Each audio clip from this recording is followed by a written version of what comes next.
Good morning बच्चों। आज आप लोगों के लिए क्लास 12 का हिंदी 100 मार्क्स हम लेकर के आए हैं। तो पहले जो कवि चैप्टर था उसको हम पढ़ा चुके थे।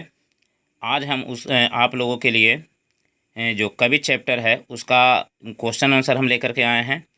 तो इससे पहले आप लोगों को बोला गया था कि 1 तारीख से प्रतिदिन जो है वो वीडियो को जो है वो लोड किया जाएगा। तो चलिए अब टाइम आ गया है और आप लोग इस चैनल से जुड़े रहिए, चैनल को सब्सक्राइब कीजिए और प्रतिदिन आप लोगों के लिए जो है वो हम हिंदी का वीडियो लेकर के आते रहेंगे। और उम्मीद करते हैं कि लगभग 2 महीना के अंदर जो है वो आप लोग को पूरी तरह से क्लास 12 जो हिंदी है उसको हम आप लोगों को कंप्लीट करा देंगे। तो चलिए देखते हैं हम क्वेश्चन को। देखिए, शिवाजी की तुलना भूषण ने किन किन से की है। शिवाजी की जो तुलना है वो भूषण ने किन किन से की है। तो देखिए, महाकवि भूषण जो थे वो छत्रपति महाराज शिवाजी की तुलना इंद्र से, समुद्र की आग, श्री राम, पवन, शिव, परशुराम, जंगल की आग, शेर, सूर्य और श्री कृष्ण से किया है।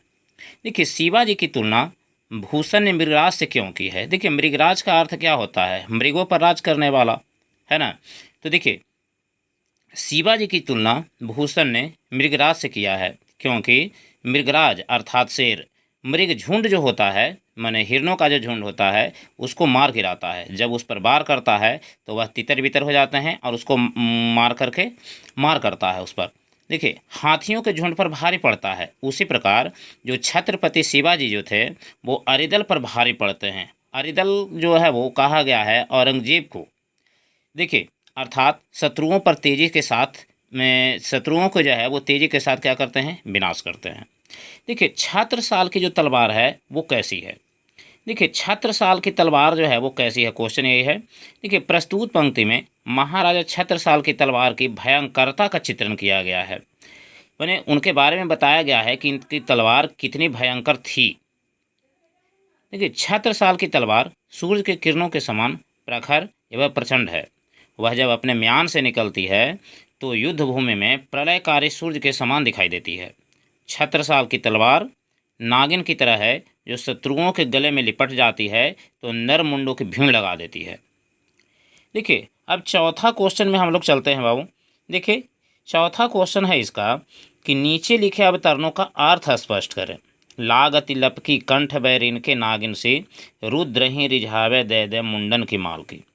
देखिए, प्रस्तुत पंक्ति भूषण की काव्य कृति छत्रसाल दशक से लिया गया है। यह संकलित है।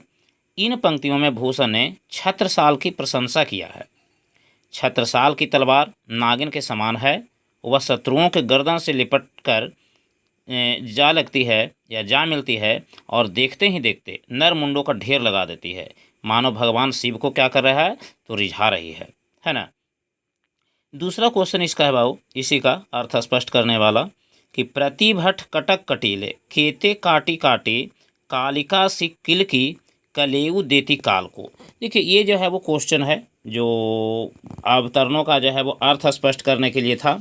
तो चलिए हम लोग आगे इसका बढ़ते हैं और क्वेश्चन को जो है वो इसको हम देखते हैं, इसका आंसर क्या है। देखिए, प्रस्तुत पंक्ति भूषण कवि की कविता पुस्तक के छत्रसाल दशक जो है इससे ली गई है, जिसमें महाकवि भूषण द्वारा छत्रसाल की तलवार का गुणगान किया गया है। किसका गुणगान किया गया है, छत्रसाल की तलवार का गुणगान किया है। देखिए, प्रस्तुत पंक्ति के द्वारा कवि ने कहा है कि छत्रसाल बुंदेला की तलवार इतनी तेज धार वाली है कि पल भर में ही शत्रुओं को गाजर मूली की तरह काटकर समाप्त कर देती है और काल को भी भोजन प्रदान करती है।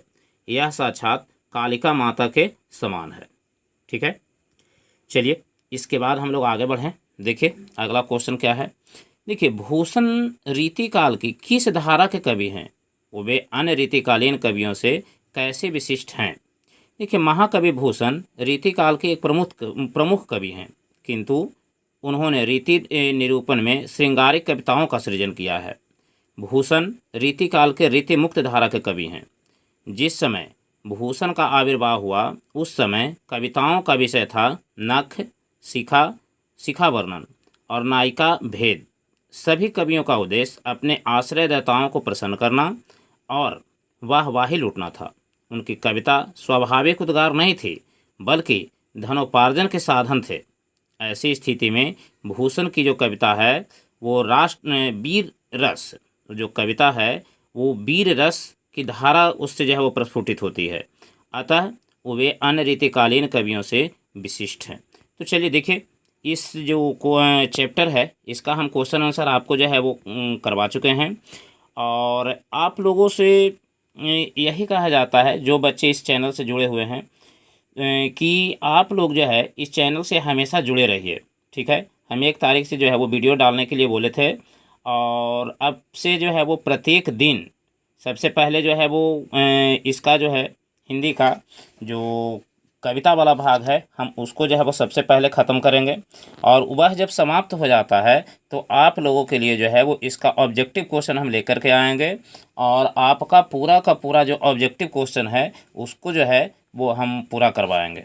ठीक है, तो 2 महीना के अंदर, लगभग 2 महीना या 2 महीना के अंदर जो है वो हम आपका जो क्लास 12 का जो हिंदी है उसको हम रेगुलर पढ़ा करके, रेगुलर क्लास दे करके आप लोग को हिंदी जो है वो कंप्लीट करवाएंगे, ताकि जो है वो आप लोग अच्छी तरह से जो है इसको पढ़ करके और अच्छा से अच्छा नंबर आप ला सकें।